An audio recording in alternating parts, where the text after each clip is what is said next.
खुदा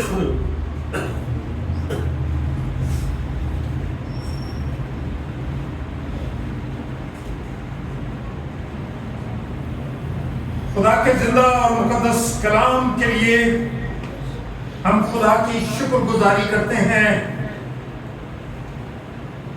जिसने हमें ये मौका बख्श दिया है ताकि आज फिर उसकी हजूरी में बैठें और खुदा के कलाम को सुन सकें।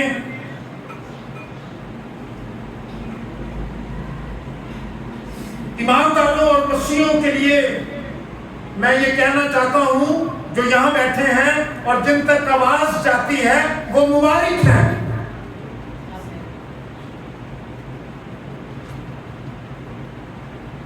कलाम में हमने देखा, एक जगह हमने सीखा है, गौर कीजिएगा, लिखा है जे अज दे दिन सब सुनते हो आवाज यहोवा दी। क्या है? जे अज दे दिन सब सुनते हो आवाज यहोवा दी। ना पत्थर वांगू अपना दिल बनाओ तुसी भी। अपना दिल सख्त नहीं करना। अगर खुदा की आवाज आपके कानों में आती है तो अपना दिल सख्त नहीं करना कि मैं इस आवाज से बेजार हूं, मैं इसे नहीं सुनना चाहता। मैं एक मिसाल देता हूं, जब हम टेलीफोन पर बात करते हैं तो अगर सिग्नल एक जगह पर ठीक ना हो तो बाज़ औक़ात हम उठकर ऐसी जगह पर जाते हैं ताकि आवाज में अगर लर्जिश आ रही है तो वो ठीक हो जाए।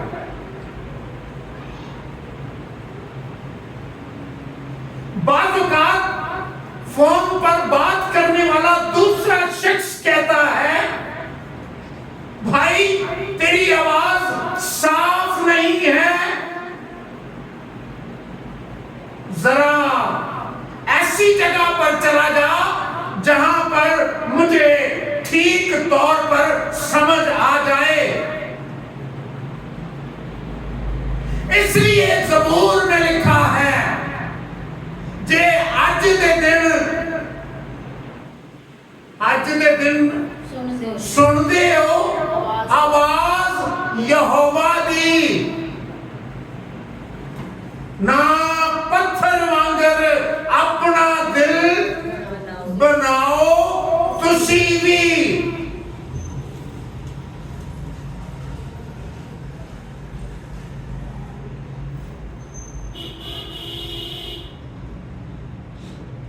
खुदावंद की शुक्रगुजारी करके और अपना सर झुकाकर दुआ करके अपने लिए शुक्रगुजारी करें कि खुदावंद तेरा शुक्र हो, क्योंकि वो वक्त आने वाला है जब कलाम का कहत पड़ जाएगा। कोई सुनाने वाला ना रहेगा।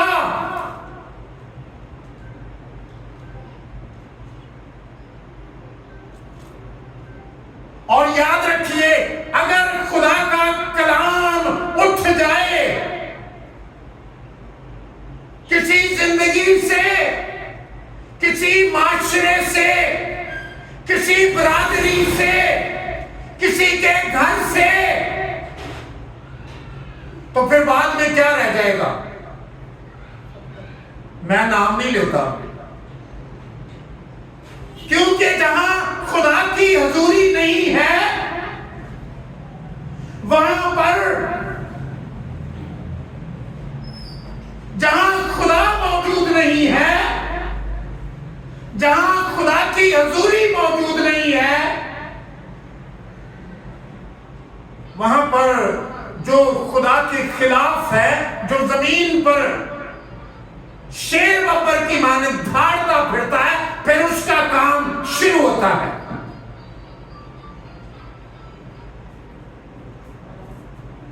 हम अपने आज के इस मौजू की तरफ आते हैं और मैं बताऊंगा कि देखिए, एक अंधे शख्स के बारे में,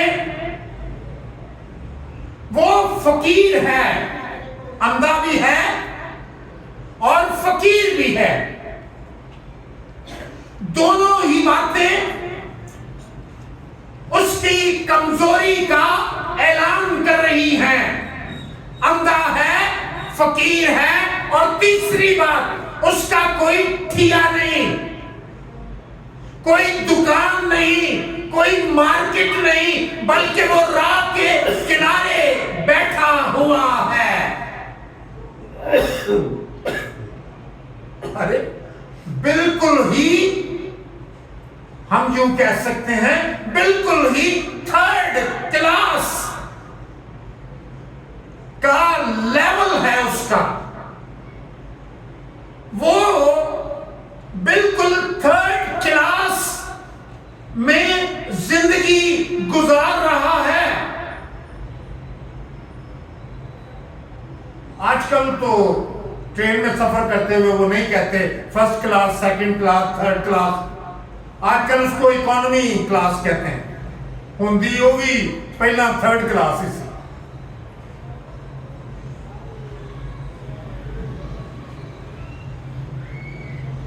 इस अंधे के बारे में, जिसके बारे में आज खुदा के कलाम में हम देख रहे हैं,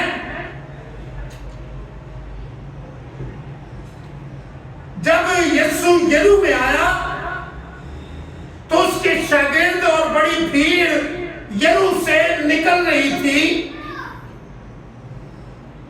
उस वक्त तिमाई का बेटा बरतमाई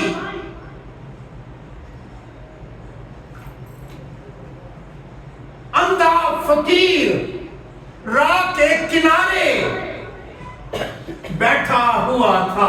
कई लोग ठोकरें मारते होंगे, कई बातें करते होंगे, ओए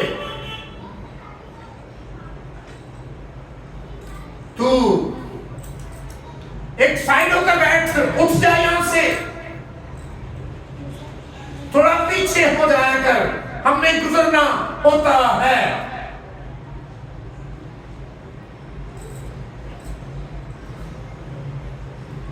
लेकिन आज हम अजीब काम देखेंगे। वो जो आसमान और जमीन का मालिक है, वो जो दुनिया का निजात दहिंदा है, उसका गुजर उस रास्ते से होता है। एक बात सबसे बड़ी है, और वो बात जो इस फकीर, अंधे फकीर के हक में जाती है, वो बात ये है कि वो उस रास्ते पर यीशु मसीह गुजर रहा है। ये बड़ी खुशाइन बात थी उसके लिए। उसने यीशु मसीह के बारे में सुन रखा था,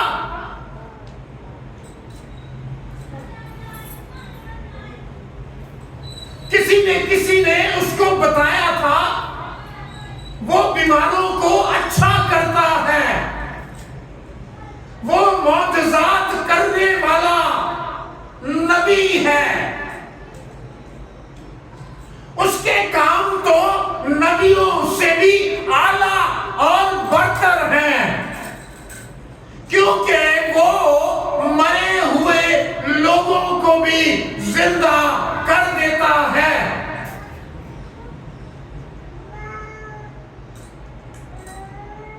अंधे बर्तमाई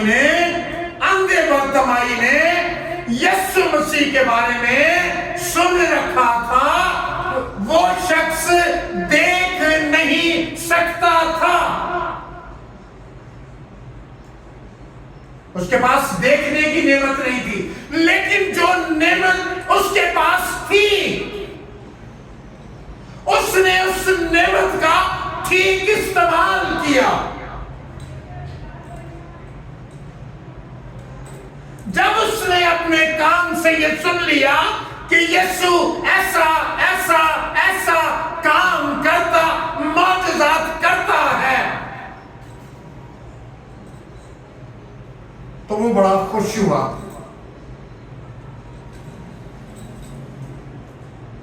मुझे आज भी एक बात बड़ी मेरे जहन में खटकती है।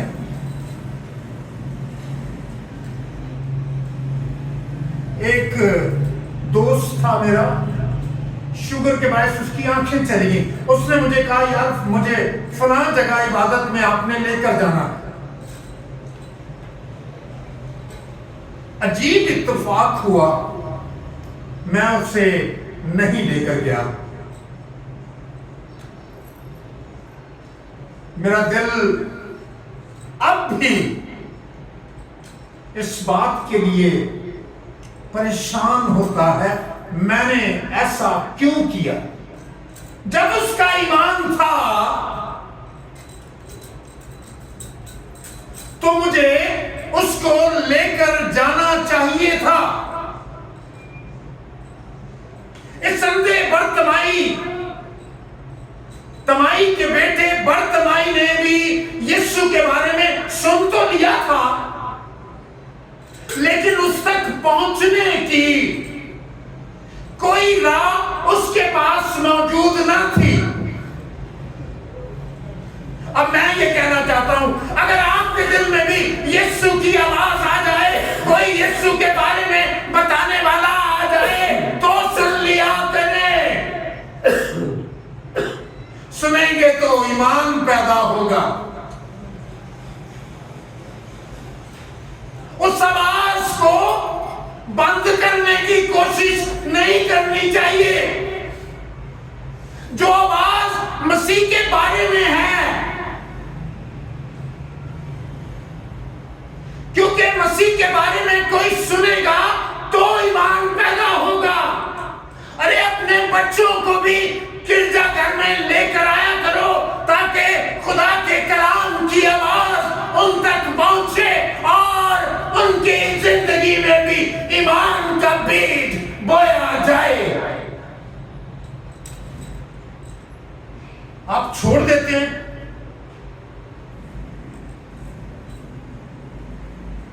उन्हें बच्चा समझकर खुदा की हजूरी में नहीं लाते, कहते हैं शोर मचाता है।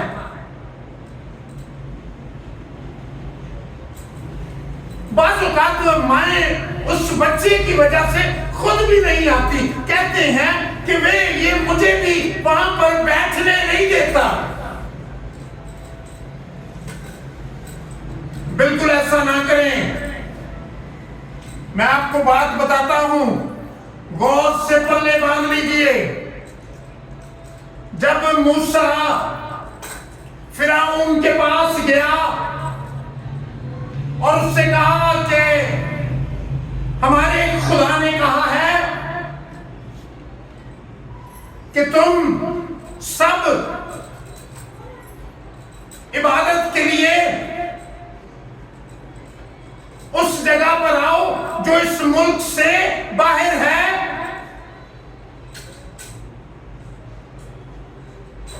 और आकर मेरी इबादत करो। सब आओ।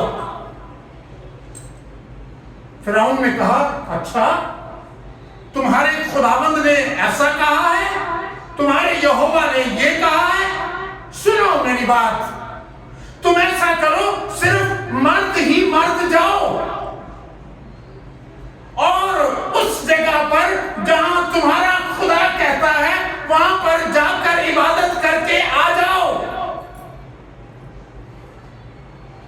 मूसा ने कहा नहीं, खुदा ने कहा है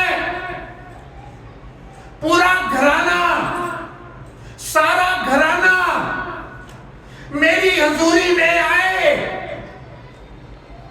तुम्हारा माल भी, तुम्हारे जानवर भी, और वो सब आकर वहां पर इबादत करेंगे। सिर्फ मर्द नहीं आएंगे। मैंने इसे सैमरी के वक्तों से पढ़ा हुआ और इसके मुतालिक कई दफा खुदा के कलाम को पेश किया है।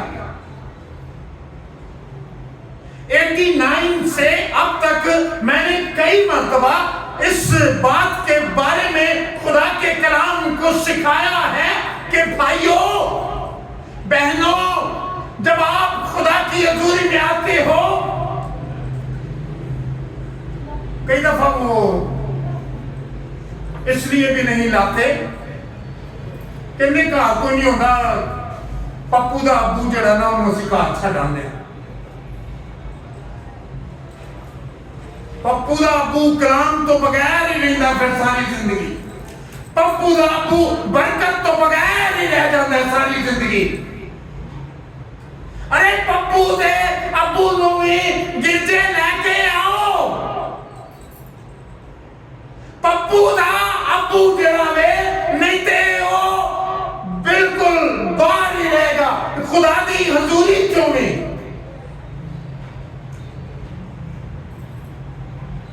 पप्पू दे अबू ते ना जुलम ਉਹਨੂੰ ਗਿਰਜੇ ਨਹੀਂ ਆਉਣ ਦਿੰਦੇ, ਫਿਰ ਉਹ ਜਿਵੇਂ ਜਿਵੇਂ ਵਡੇਰਾ ਹੁੰਦਾ ਫਿਰ ਉਹਦੀ ਆਦਤ ਹੀ ਟੁੱਟ ਜਾਂਦੀ ਹੈ, ਫਿਰ ਬੀਬੀਆਂ ਹੀ ਆਉਂਦੀਆਂ ਨੇ ਇਬਾਦਤ ਕਰਨ, ਫਿਰ ਪੱਪੂ ਦਾ ਅੱਬੂ ਬਾਹਰ ਹੀ ਬੈਠਾ ਰਹਿੰਦਾ ਹੈ, ਜੇ ਕਿਤੇ ਗਲਤੀ ਨਾਲ ਆ ਵੀ ਜਾਏ ਤੇ ਬਾਹਰ ਹੀ ਰਹਿੰਦਾ ਹੈ, ਜਾ ਲੈ ਜਾ ਬੱਚਿਆਂ ਨੂੰ ਅੰਦਰ ਗਿਰਜੇ ਮੈਂ ਬਾਹਰ ਬੈਠਾ ਹਾਂ। ਕਦੀ ਸਿਗਰਟਾਂ ਪੀਂਦਾ ਹੈ ਤੇ ਕਦੀ ਹੋਰ ਅੰਦਰ ਜਾਣ ਵਾਲੇ ਨੂੰ ਰੋਕ ਲੈਂਦਾ ਹੈ, ਪੁਰਾ ਆ ਜਾ ਇੱਥੇ ਬਹਿ ਕੇ ਗੱਲ ਕਰਨੇ ਆ, ਇਬਾਦਤ ਹੋ ਗਈ ਸਾਡੀ, ਸਾਡੇ ਬੱਚੇ ਨੂੰ ਟੁਰ ਗਏ ਨੇ। ਅਰੇ ਪੱਪੂ ਦੇ ਅੱਬੂ ਤੂੰ ਵੀ ਆ ਜਾ ਖੁਦਾ ਦੀ ਹਜ਼ੂਰੀ, ਨਹੀਂ ਤਾਂ ਬਿਲਕੁਲ ਬਾਹਰ ਰਹਿ ਜਾਏਗਾ।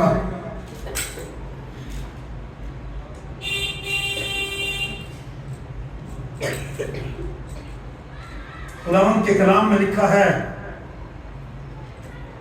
वो राह के किनारे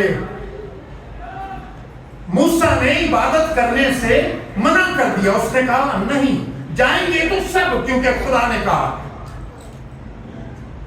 आप कैसे घर के बाकी अफराद को छोड़कर यहां ब्लेसिंग नहीं है, यहां खुदा की हजूरी नहीं है, यहां पाक रूह की हजूरी और मामूरी नहीं है, या वो किसी और जगह इबादत अगर कर रहे हैं ठीक है, फिर तो बात समझ में आती है, वो भी दुआ कर रहे हैं।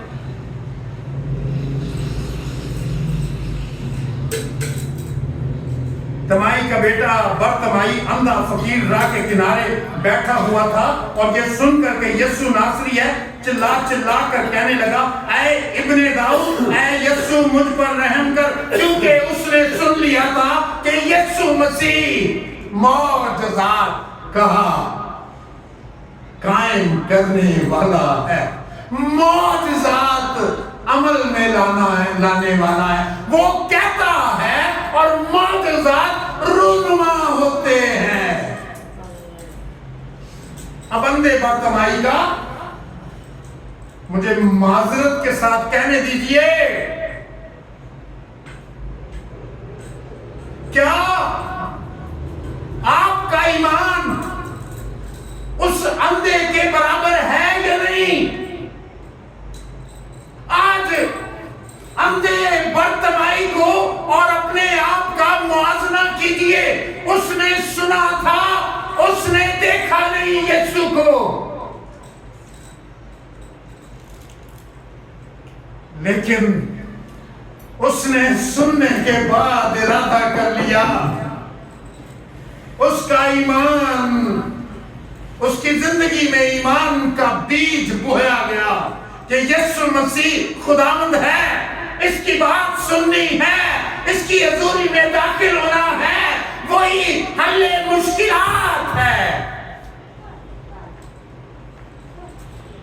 तुसी तो होर किधर लभदे फिरदे हो? अंधे बर्तवाई ने कहा तमाम मुश्किलात का हल कहां पर है?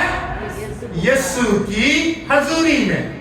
हम गा रहे थे गीत, यीशु के आगे हर एक घुटना झुकता जाएगा, क्योंकि वो खुदावंद है।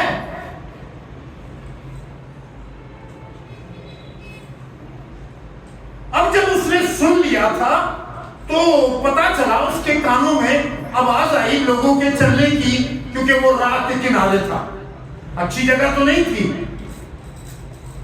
लेकिन उसके लिए ये एक खास जगह बन गई। इस जगह की वजह से उसकी जिंदगी का अंधेरापन चला गया। राह के किनारे था, अंधा था, राह के किनारे था, नीचे फर्श, चिप्स, टाइल नहीं थी, कपड़ा बिछा हुआ था, फटा पुराना कपड़ा। और कुछ लोग ये तफसीर भी करते हैं कि वो कपड़ा दर हकीकत खास कपड़ा था जो हुकूमत की तरफ से मिला था, मंजूरी थी कि तू किसी भी जगह बिछाकर आजादी के साथ भीख मांग सकता है, तो भीख मांग सकता है। हुकूमत ने उसको कपड़ा दे दिया था। देखा कितनी अच्छी हुकूमत थी। अब यीशु की हुकूमत देखिए, अभी यीशु की कुदरत देखिए, हुकूमत का भी देख लीजिए तौर तरीका। उन्होंने कपड़ा दिया था, लाइसेंस दिया था।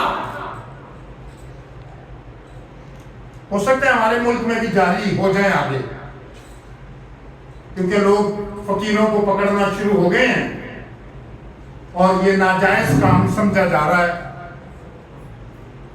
क्योंकि अच्छे भले लोग भी ये काम करते हैं, अंधे नहीं सिर्फ। अब क्या हुआ कि हुकूमत की तरफ से उसे कपड़ा मिला था। इस कपड़े पर बैठकर अपने अंधेपन का क्या किया कर? मातम किया कर। तेरे अंधेपन के मातम की वजह से लोग तुझ पर रहम करके 1, 2, 3, 4, 5 रुपए तेरी तरफ दिया करेंगे और तू उनसे लेकर गुजारा करना। अब उसी जगह से यीशु मसीह जा रहे हैं। सुन लीजिए, अरे यीशु मसीह की कुदरत के बारे में, यीशु मसीह के इख्तियार के बारे में सुन लीजिए। कहीं आपकी जिंदगी में कोई शक शुबा ना रह जाए। जब यीशु वहां से गुजरा और पैरों के चलने की आवाज आई, भीड़ के चलने की आवाज आई, उनके बोलने की आवाज आई, तो वो अंधा चिल्लाने लगा, चिल्ला चिल्ला कर कहने लगा। उसने पूछा पहले, कौन है ये कौन जा रहा है? इतनी भीड़ कहां जा रही है? उन्होंने कहा, यीशु नासरी यहां से गुजर रहा है।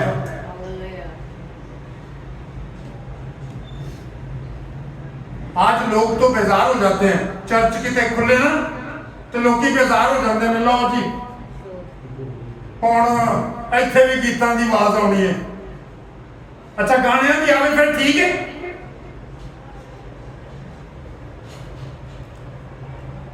उस अंधे ने जब आवाज सुनी, और वो आवाज थी किसकी, वो बातें थी किसकी, वो यीशु मसीह की और यीशु के पीछे चलने वालों की आवाजें थी।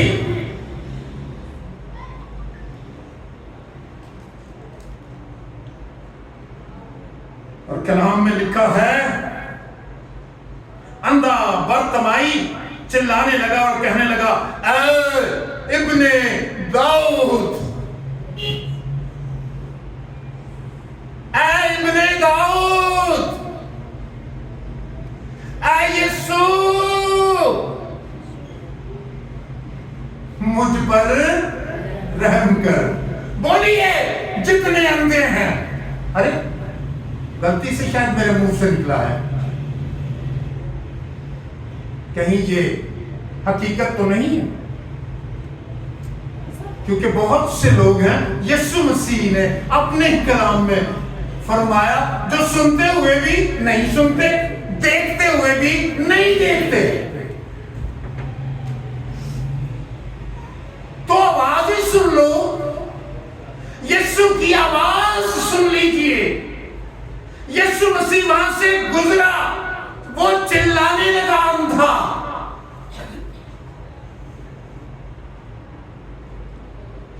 कई दफा दुआ के बारे में भी लोग कहते हैं बड़िया आवाज़ां होंदियां ने, भी एक कड़ी दुआ शुरू की थी, ये कौन सी दुआ है? आपके घर से या आपके चर्च से बड़ी आवाजें आ रही थी। अंधा बरतमाई जब महसूस करता है, जब लोग बताते हैं यहां से यीशु गुजर रहा है, तो वो चिल्लाने शुरू हो गया। उसने अपना आप बुला दिया कि मैं कौन हूं, मैं कहां हूं। उसे पता था मैं मोहताज हूं, मैं अंधा हूं, और यीशु डॉक्टर है, शाफी है, आंखें देने वाला है, जान डालने वाला है। इसलिए वो चिल्लाना शुरू हो गया। जब आपको पता ही नहीं है यहां क्या हो रहा है, तो आप क्यों चिल्लाएंगे? आपकी आवाज क्यों निकलेगी?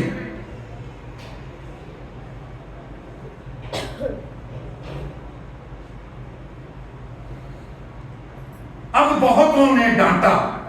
48वीं आयत पढ़िएगा सब, मरकस की इंजील 10वां बाब 48वीं आयत में लिखा है, और बहुतों ने उसे डांटा कि चुप रहे, ओए तेरी आवाज साडे कन्ना विच ना आवे, चुप कर जा। आज भी बहुत से मुनादी करने वाले खामोश हैं, डरते हैं, मुनादी करने से घबराते हैं, क्योंकि जहां मुनादी होती है वहां पर फिर उसका रिएक्शन होता है। अगर मुनादी हो तो जे मुनादी ना हो वे हो,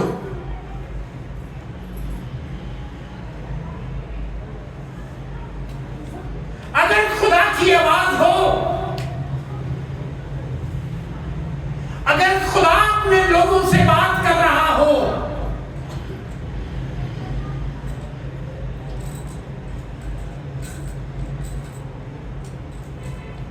तो फिर होता क्या? अच्छा, पाकलू जब नाजिल हुआ पहली मर्तबा, सारे शागिर्द बैठे हुए थे। कितनी जमात थी?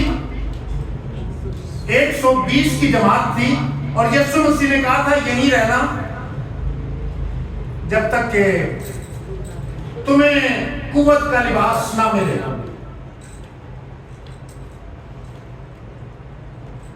और वहां पर क्या हुआ?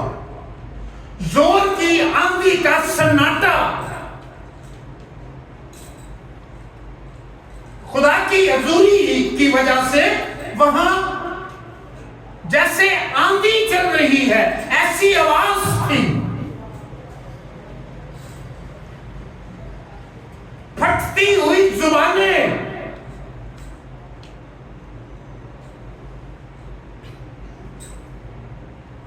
खुदा के कलाम में लिखा है। हम इसको कोशिश करते हैं, ठीक है ना? छेती ना मुकाइए ना, घर किन्ने काम ने हैं, रोज ही मनु कहता है ना पप्पू साहब, बड़ियां दुआवां तेरियां लम्मियां हो गई ने। ये कोई वक्री टाइप का ही पादरी है ना?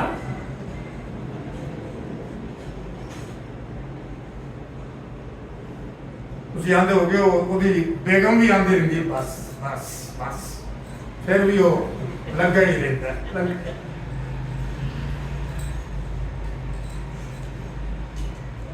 यीशु नासरी को वो जोर जोर से चिल्लाकर पुकारने लगा।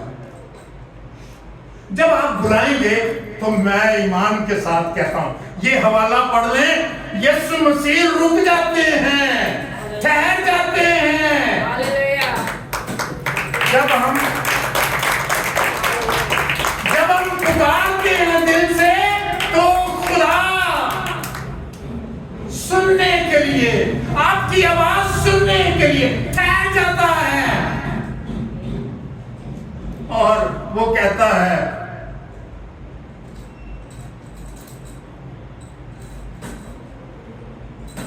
तू क्या चाहता है मैं तेरे लिए करूं? Hallelujah, hallelujah. आ गया बेटा।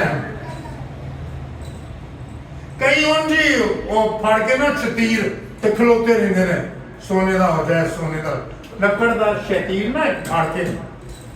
किसी ने कहा कि सारी रात एक मौका इंज दा हुंदा कि जदों खुदा जड़ा वो सुन लेंदा, वो सारी रात उन्हें शतीर चुक लिया, बेगम नूं क्या है चकाफ अज मेरे सिर पे, सोने दा हो गया। तो सारे दी भी भलाई है ना पूरे घर। बेगम ने बड़ा चारा चुरा करके हाथ पुआया, बंदे के सिर ते रख दिता, लकड़ दा शतीर सारी रात पैंदा रहा, सोने दा हो जाए, सोने दा हो जाए, सोने दा हो जाए। थक गया कह कह। टाइम वैसे आने वाला था, लेकिन वो हार चुका था। उसने उठाकर फेंका, उसने कहा सोने का नहीं तो लोहे का ही हो जाए। और जैसे वो गिरा, लोहे का हो गया।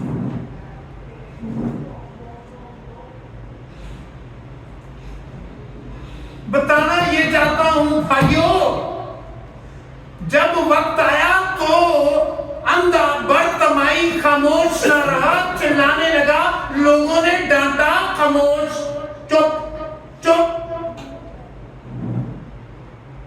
अब उसको सारे डांट सकते थे ना, क्योंकि वो अंधा भी था और फकीर भी था, कोई ठिया नहीं था, राह के किनारे था,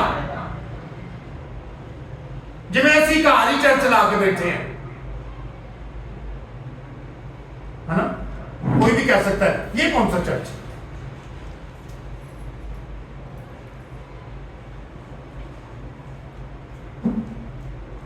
जहां यीशु होता है वो चर्च होता है। हालेलुया। जितने यीशु होता है, हालेलुया, वो चर्च होता है। अगर बड़ी बिल्डिंगां च भी यीशु नहीं है, मुकदमे, लड़ाइयां, ए हिस्सा बेच दिता, ए हिस्सा बेच दिता। एक अंदर कब्जा करके बैठा होता है, एक गिरजे के बाहर दो चार बंदियां नूं लैके खलोता होता है और कह रहा होता है चर्च मेरा है, लेकिन अंदर जड़ा बैठा है ये नाजायज है। अंदर वाला दस रहा होंगे, वो बाहर जड़ा वे वो नाजायज ने, दोवें ही नाजायज होंगे ना। नाजायज कौन है? दोवें ही।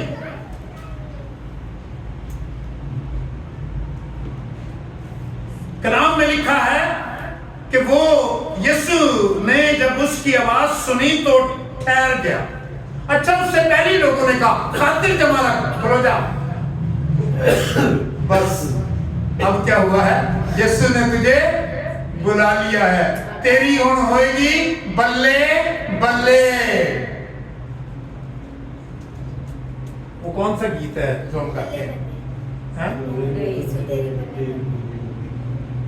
हाँ, एक और भी है, असी नहीं कुछ होर जान गए,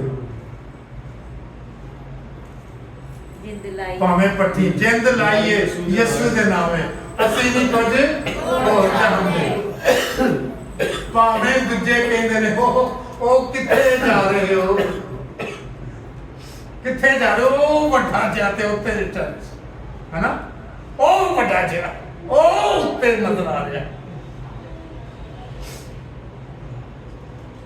जहां यीशु है, जहां उसकी हजूरी है, वहां बरकत है, और ब्लेसिंग और बरकत वाली जगह ही चर्च है।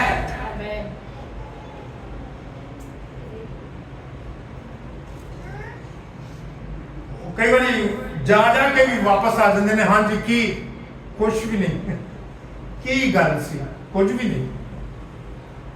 पुप्पी भी आई सी, अच्छा गिरजो आया, बस पूछ रहे हैं हाँ जी कोई गल सुनाओ, कहते पुप्पी भी आई सी उत्थे। अच्छा, बड़ी मुनादी तो सुन के आ रहे हो।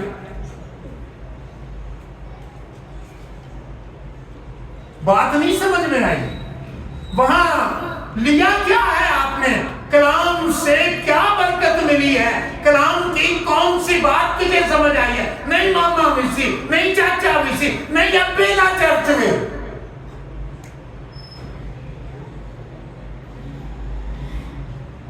की मत मार देती है शैतान ने। अगर कलाम नहीं, अगर खुदा ने, कलाम है तो खुदा है।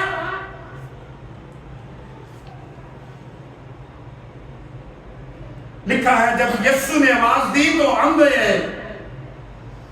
अंधे ने क्या किया? वो कपड़ा ही फेंक दिया जिस पर उसका तकिया था, जो उसका लाइसेंस था उसे ही फेंक दिया। उसे पता चल गया जब यीशु ने बुलाया है तो अब अंधापन खत्म हो जाएगा। हालेलुया, अंधापन जाता रहेगा। अरे यीशु बुलाना चाहता है, आप आवाज दें, आप बुलाएं, आप कहें ऐ यीशु नासरी, ऐ खुदा ताला के बेटे, मुझ पर रहम कर। देखें हालात कैसे तब्दील होते। छोटे छोटे क्यों हो रहे? यीशु ने कहा बिल्कुल फिक्र ना करना, क्या खाओगे क्या पहनेंगे। हवा के परिंदों को देखो, ना बोते हैं ना काटते हैं, तो अभी तुम्हारा आसमानी बाप उन्हें देखता है। कभी देखा चिड़िया ड्यूटी लगी होना ना, बच्चों की कमाई करना।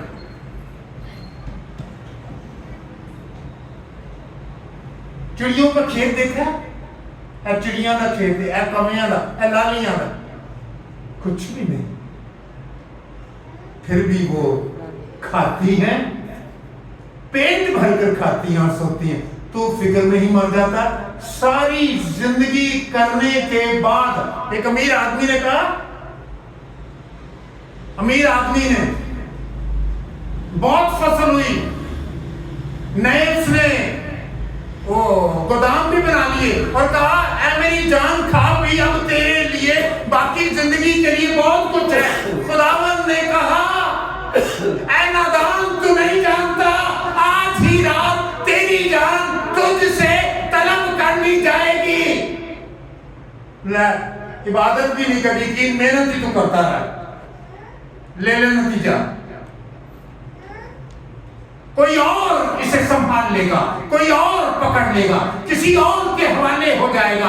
तेरी वो सारी होशियारियां से इकट्ठा किया हुआ पैसा किसी और के हाथ में चला जाएगा।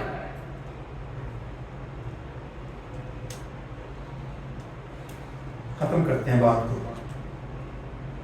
यीशु ने पूछा, वो पूछता है, हाँ चाहिए क्या? यीशु ने सुलेमान से कहा, हाँ जी क्या चाहिए?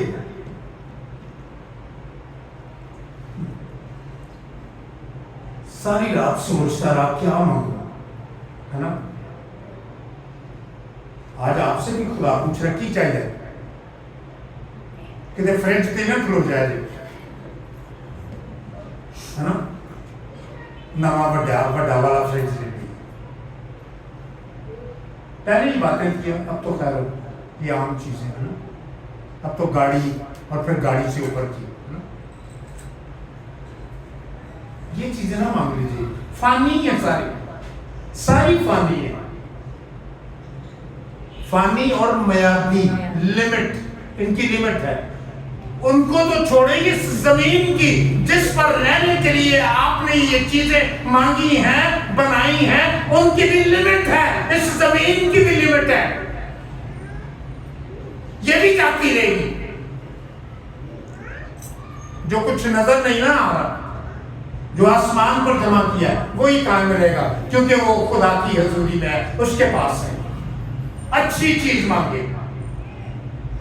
उसने कहा, एक खुदावंद ये कि मैं बीना हो जाऊं।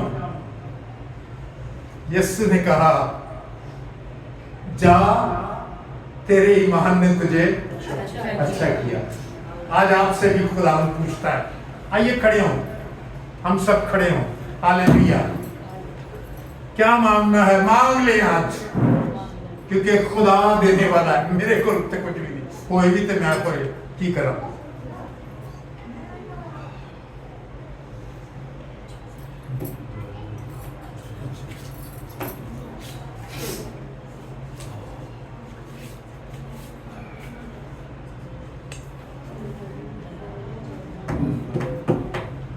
आज एक ही मंगना है, हम गाएंगे, जिंद लाइए यीशु के नाम में, हालेलुया।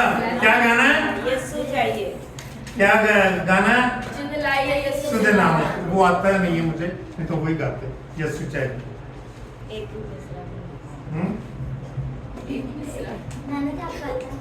एक बुजुर्ग कहते हैं दिशी, जब उन्होंने सलाम करना ना, तो उन्हें जवाब देना, कहना खुदा तेनू बरकत दे। बंदे ने कहना तो मैं बरकत नू की करना, मेनू बरकत दी गल कर, मैं बरकत नू की करना। लेकिन ये हम जमीनी बातें करते हैं। मैं अभी बात जब खुदा की खातिर कर रहे थे, तो मैंने क्या मांगा? मैंने क्या मुझे भेड़े दे। आमीन। हालेलुया, हालेलुया, हालेलुया, बातें बता सकते, हालेलुया, हालेलुया। खुदा के कलाम की बातें डिलीवर कर सकते, आमीन। एक बार कर सकते। क्यों ना मसीह को मारा मैं आज दिन, क्यों ना मसीह को मारा, क्यों ना मसीह को मारा मैं आज दिन, क्यों ना मसीह को मारा। सदा न भागी बुलबुल बोले, सदा न भागी बुलबुल बोले, सदा न ऐसे बहारा मैं आज दिन, क्यों ना मसीह को मारा, क्यों ना मसीह को मारा मैं आज दिन, क्यों ना मसीह को मारा। सदा न रहती उसने जवानी, सदा न रहती उसने जवानी, सदा न संगत यारा मैं आज दिन, क्यों ना मसीह को मारा, क्यों ना मसीह को मारा मैं आज दिन, क्यों ना मसीह को मारा। चार पाया से अंधे करे हो, चार पाया से अंधे करे हो, कर दे हाल बुखारा मैं आज दिन, क्यों ना मसीह को मारा, क्यों ना मसीह को मारा मैं आज दिन, क्यों ना मसीह को मारा। मस्ती और निमती बचाना, मस्ती और निमती बचाना, जिंदगी दिया की धारा मैं आज दिन, क्यों ना मसीह को मारा, क्यों ना मसीह को मारा मैं आज दिन, क्यों ना मसीह को मारा। जितना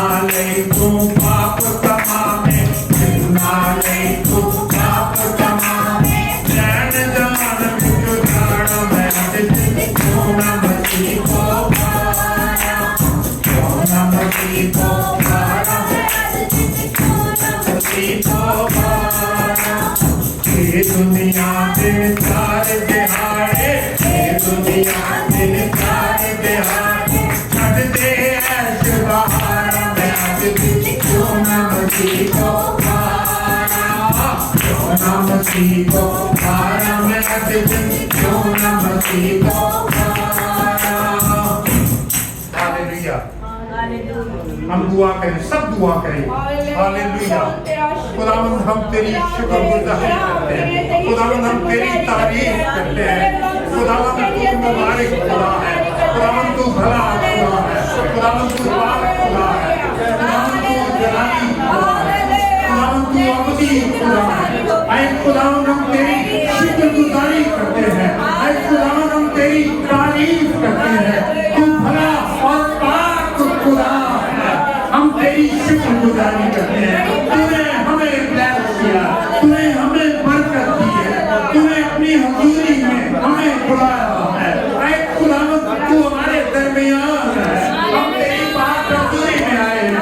एक एक बहन को, एक एक बेटी को, एक एक भाई को, एक एक बच्चे को, ऐ खुदावंद हमारे खुदा ब्लेस कर और बरकत दे। हम तेरी मिन्नत करते हैं, अपने रूह से मामूल कराए खुदा, अपनी बरकत से हमारा माल कराए खुदा। कमजोरियां जाती रहे, बीमारियां जाती रहे, लाचारियां जाती रहे, गुनाह जाते रहे, लालचे जाती रहे, झूठ जाता रहे, मक्कारी जाती रहे, बदजुबानी जाती रहे। और खुदा तेरे लोग तेरी बात हज़ूरी में खुदा झुकने वाले हो, बरकत पाने वाले हो, इज्जत पाने वाले हो, ऐ खुदा इत्मीनान पाने वाले हो। इस जमीन पर ऐ खुदा आसूदगी की जिंदगी बसर करने वाले हो। ओ हमारे खुदा एक एक को ब्लेस कर दे, एक एक को बरकत दे, अपने जलाल के लिए, अपनी बुजुर्गी के लिए और अपनी गवाही के लिए तैयार कराए खुदा। मैं तेरी मिन्नत करता हूँ ताकि तेरा नाम इज्जत और जलाल पाए। खुदा बरकत और मुबारक खुदा है। हम सब पर रहम कर, हम जितने तेरी पाक हज़ूरी में आए हैं हम सबको बरकत दे और अपनी पाक हज़ूरी में हमें कायम कर और आगे बढ़ने का हुक्म कर। हमारी जिंदगियों को बहाल कर, अपनी मर्जी के ताबिक ब्लेस कराए खुदा। और हमारा आना, इस जगह पर बैठना खुदा तेरी नजर में भला हो, बहुत से लोगों की बरकत का सबब बने, बहुत से लोग आए खुदा तेरी हज़ूरी में। मैं पाक और अब्दी खुदा अपनी बरकत, अपने मौजूदात और ईमान लेकर जाने वाले रहम करना और फज़ल करना, दुआ को सुनना और कबूल करना। तेरे बेटे हमारे खुदावंद यीशु के नाम से मांगते हैं, आमीन। खुदावंद की सिखाई हुई दुआ पढ़िए। ऐ हमारे बाप तू जो आसमान पर है, तेरा नाम पाक माना जाए, तेरी बादशाही आए, तेरी मर्जी जैसी आसमान पर पूरी होती है जमीन पर भी हो। हमारे रोज की रोटी आज हमें दे, और जिस तरह हम अपने कर्जदार को माफ करते हैं, तू भी हमारे कर्ज माफ, हमें आजमाइश में न ला, बल्कि बुराई से बचा, क्योंकि बादशाह कुदरत और जलाल हमेशा तेरी है, आमीन। अब हमारे खुदावंद यीशु मसीह का फजल, खुदा बाप की मोहब्बत, पाक रूह का मेल मिलाप हम सब पर, कुल ईमानदारों पर, हाजिर जमात पर आज से अब तक होता रहे, आमीन। तेरा